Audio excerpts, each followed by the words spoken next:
नमस्कार, मैं श्री राम रेफ्रिजरेशन में से हार्दिक भाई आपका स्वागत करता हूं। आज मैं हूं हरियाणा के पास पानीपत में समालखा, और ये धर्मवीर जी है जिनको मैंने 3 टन का प्लांट दे रखा है जिसमें 50 किलो की इस टाइप से 60 सिल्लियाँ निकलती है।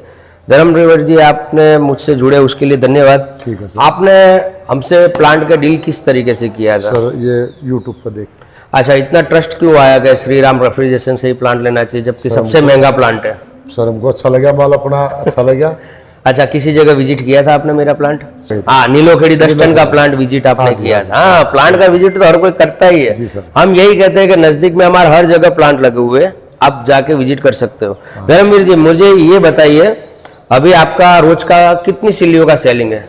मेरा तो सर 55-60 सिल्ली का सेलिंग। 60 सिल्लियाँ तो नहीं निकलती, लेकिन आपने जो दुकान डाली वहाँ तो आपने वहाँ तो ज्यादा हाँ, कितने रोज की सेलिंग है? वहाँ तो सर हमारा 80-90 सिल्लियाँ का 80-90 सिल्लिया का सेलिंग है। आपका पास 60 सिल्ली रोज का निकलता है। 60 सिल्ली रोज। अब तो आप बाजार में से ला रहे हो जी, सिल्लिया, तो बाजार में से ला रहे हो बाजार में से ला ना? रहे अब मुझे ये जानना है कि आप दूसरी फैक्ट्रियों से जो बर्फ लाते हो और जो अपना बर्फ बन रहा है उसमें कितना वेरिएशन है? सर उसमें तो बहुत फर्क है। ये अपना श्री राम रेफ्रिजरेशन का बर्फ बहुत ही अच्छा है, और ये 55 किलो की सिल्ली निकलती है। अच्छा, समालखा से लेते हो 50 kg की है। ये बर्फ अच्छी है, ठोस है, 12 माइनस पर जमती है। जो हमारी वैसे बर्फ है जो समालखा से लेते हो 9 माइनस पर जमती है। तो ये बर्फ अच्छी है, बिकती भी ज्यादा है। बराबर। बिल्कुल, जिसका ग्राहक जो एक बार लेता है माल को और दोबारा फिर डिमांड करता है कि हमको यही बर्फ आपको चाहिए, यही बर्फ चाहिए, उस बर्फ को नहीं चाहिए। वो नहीं चाहिए सर। बराबर। इसीलिए आप अभी आप क्या करने वाले हो उसके लिए? सर उसके लिए हम एक प्लांट और लगवाएंगे अभी। मैं ये जानना चाहता हूँ कि आपने हमारा हरियाणा सिरसा के अंदर प्लांट लगाया, जिसने सोलर लगाया 3 टन के प्लांट के ऊपर, जिंगा लाला जिंदगी, तो आपने सोलर क्यों नहीं लगाया? सर हमको अभी नॉलेज नहीं ना थोड़ा इसके बारे में, ये सोलर से भी। लेकिन सोलर के लिए मैं आपको एक नॉलेज देता हूँ, सोलर से कोई प्लांट नहीं चलता है। नहीं चलता सर, तो मुझे पता है ना? लेकिन अगर आप सोलर लगाते हो जी, तो आपका बेनिफिट ये है कि आपका लाइट बिल बहुत कम आता है। अच्छा, अगर आपके पास पैसा भी न हो तो अभी कोई टेंशन लेने की जरूरत नहीं, गवर्नमेंट आपको सोलर की लोन देती है जी। अब जैसे अगर आपको यहाँ पे आपका 15 किलोवाट का कनेक्शन है, जगह इसके इस प्लांट के लिए बस इतनी सी चाहिए, 30 फीट लंबाई 15 फीट चौड़ाई।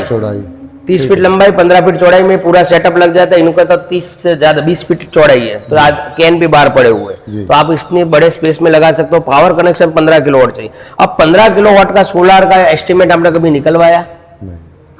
15 किलोवाट का सोलर का एस्टिमेट आपका मात्र आएगा 6 से 7 लाख रुपया जी। कितना आएगा? 6 से 7 लाख रुपए। अभी आपका बिल कितना आया? 86,000। अब 6 से 7 लाख रुपए का अगर आपने सोलर का खर्चा किया होता तो यही बिल आपका 16,000 हो जाता जी।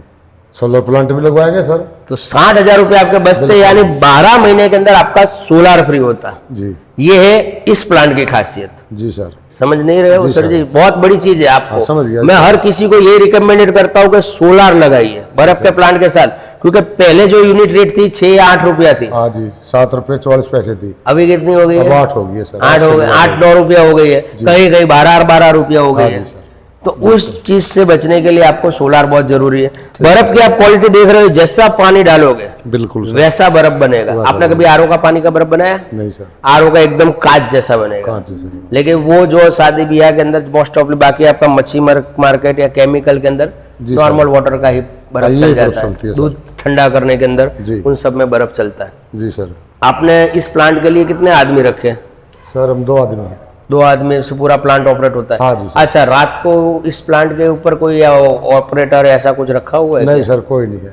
सो जाने का? हाँ बिल्कुल, सो जाते हैं आराम से, सवेरे अपना बर्फ निकाल लेते हैं आराम से। बस यही इस प्लांट की खासियत है, जिंगा लाला, कोई टेंशन नहीं। अच्छा, आपने कोई गवर्नमेंट लाइसेंस परमिशन ऐसा कुछ? नहीं सर, कुछ नहीं लिया सर। उद्यम आधार बनवा है, रजिस्ट्रेशन उद्यम में। हाँ जी, वो तो करना पड़ता है, उद्यम में करना ही पड़ता है। हाँ जी, बराबर। और कुछ नहीं सर, 200 रुपया खर्चा लग गया उसमें बस। बराबर, 200 रुपये लगे। ये देखिए, कैमरामैन को कहूँगा आसपास घूम के दिखा दे, पूरा रेसिडेंस जोन है, पूरे सब जगह घर ही घर है। हाँ, उस घर के बीच में फैक्ट्री है। इस कारण से इसके अंदर कोई भी लाइसेंस नहीं चाहिए। जो हमारा फ्रिज का कंप्रेसर होता है, फ्रिज की एसी गैस होता है, वही सिस्टम है। नॉर्मली इसको एसी का कारीगर रिपेयरिंग कर सकता है, कोई इतना बड़ा है नहीं। मशीनरी सिर्फ इतना ही है। बिल्कुल बराबर। सर जी, एक मशीनरी ऑपरेटिंग सिस्टम समझाइए। मैं चाहता हूँ कि मेरे दर्शकों को समझाओ कि 3 टन का प्लांट कैसे ऑपरेट होगा। देखो सर, ये क्रैन का बटन है अपना निकालने के लिए, ये अपना एग्जिस्टर है, ये से चालू हो जाता है। ये अपना पंप चालू हो गया सर। ये अपना कंप्रेसर 1 नंबर, ये अपना 2 नंबर कंप्रेसर। ये है सर, बिल्कुल आसान है, इसमें अभी कोई दिक्कत नहीं है। अभी ये प्लांट चालू है, जी सर। माइक के अंदर आवाज वैसी की वैसी है, जी कोई आवाज नहीं कोई है, आवाज नहीं, साइलेंट। वो साइलेंट मोड पे पूरे रेसिडेंस जोन में चलता है। पीछे कूलिंग टावर लगा हुआ है, उसका साइड में आप वीडियो देख रहे होगे। इस तरीके से एक आपको हौज बनाना होता है सीमेंट का, 8 बाय 8 3 फीट हाइट का। नीचे ड्रेनेज सिस्टम देने की, जमीन से ऊपर होना चाहिए ताकि हर 15 दिन में वो कूलिंग टावर का पानी खाली करके साफ कर सके।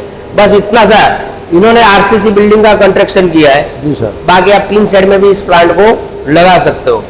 सर जी ये आपको पूरा सेटअप दिया, उसके बाद कोई आपके पास अदर खर्चा का ऐसा कुछ कंपनी ने लिया? नहीं सर, कुछ कोई स्टाफ का आने जाने का खर्चा, नहीं, कोई खर्चा नहीं लिया सर। कोई पार्ट्स का पैसे का खर्चा? नहीं सर, कुछ नहीं। कभी कुछ ऐसा कुछ डिमांड की कि भैया ये लगेगा वो लगेगा? नहीं सर, बिल्कुल जो रेट हुआ वो रेट? हाँ बिल्कुल। अच्छा, ट्रांसपोर्ट आपने भरा या कंपनी ने दिया? सर ट्रांसपोर्ट हमने दिया। हमने आपने दिया, किराया आपने भरा, जीएसटी भी 18% अलग से दिया। अगर जीएसटी नंबर अगर आपके पास होगा तो वो आपको रिबेट मिल जाएगा, अगर आपके पास जीएसटी नंबर नहीं होगा तो वो गवर्नमेंट में जमा हो जाएगा। 18% टैक्स है, इस बात का ध्यान रखिएगा। और वो डिपेंड करता है आपके ऊपर कि आपको जीएसटी नंबर लेना है कि नहीं लेना। आपने लगभग जीएसटी नंबर नहीं लिया है, नहीं लिया क्योंकि इन्होंने छोटा कारोबार था तो इन्होंने जीएसटी नंबर नहीं लिया। अब इनका जो टैक्स था वो गवर्नमेंट में जमा हो गया। हमारे पास कुछ टैक्स हमारे पास नहीं आता है भैया। अब ये जो आपने कंस्ट्रक्शन किया पूरा, अब ये प्लम्बिंग जो मेरे को 5 पाइपें थी, मैं कैमरामैन को कहूँगा इन्होंने ये प्लम्बिंग दिखाए। इस प्लम्बिंग को दिखाने वाली बात है, इन्होंने एक कमरे को छोड़ के भैया ये एक्स्ट्रा जो पाइपें लगी, हाँ जी सर, हमारी कंपनी की तरफ से 5 पाइपें आती जी सर बराबर। अब जो एक्स्ट्रा पाइपें लगी वो आपने दी कि कंपनी ने? सर हमने लगवाई है। आपने दी ना? बिल्कुल सर। वो उसका पैसा आपने भरा। भले आप कूलिंग टावर दूर लगाओ तो उसका एक्स्ट्रा पाइपों का खर्चा आपको देना पड़ता है, लेबर का खर्चा नहीं लगता है। नहीं लगता सर, लेबर तो हमारी थी, हमने फिट कर दिया सर। आपका प्लांट कितने दिन के अंदर इंस्टॉल किया था? हमारा स्टाफ किया 3 दिन में सर। 3 दिन में चालू करके चले गए? 3 दिन में चालू कर दिया। सेटिस्फेक्शन पूरा मिला? बिल्कुल सर। स्टाफ ने कोई परेशानी किया? स्टाफ बहुत अच्छा था सर अपना। हमारा पूरा स्टाफ अच्छा है। तो आपको अच्छा, आप कभी कभी सर्विस के लिए फोन करते हो रात को तो स्टाफ फोन उठाता है? हाँ बिल्कुल फोन उठाता है सर, रिप्लाई देता है? बिल्कुल। सर्विस 24 घंटे मिलती है? 24 घंटे सर्विस सर। आपको नीचे जो नंबर दे रखे उस पर कॉल करने का टाइम सवेरे 9 से शाम के 6 बजे तक का है, लेकिन आपको प्लांट लेने के बाद 3 हेल्पलाइन नंबर दिए थे जी सर।